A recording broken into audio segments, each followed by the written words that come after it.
unboxing the ginormous Wallhack Glass Mouse Pad. If you want to check out this exact same Wallhack mouse pad, Amazon links below, but let's get into it. This thing is absolutely crazy, and it's big, and it's a super heavy box. You can see branded here Wallhack, and then popping that open, and this side, wow, what a fantastic packaging.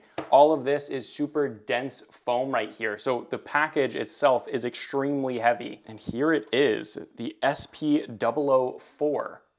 Wow, this is a heavy pad. There's also a little box down here, but we have to take this off the desk because it is a huge box. So we can see here, that is a little scary. And the back of this is all rubber. This is quite the mouse pad. And there it is on desk.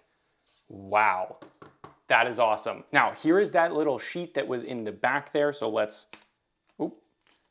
open this up.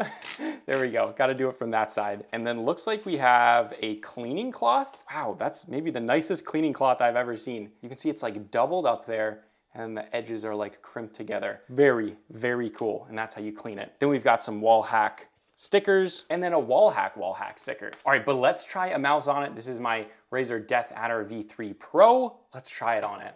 And we're just gonna make sure this is clean. Wow, what a different experience. This is going to be very fun to try out. Honestly, the control and the stopping power is different than I was expecting.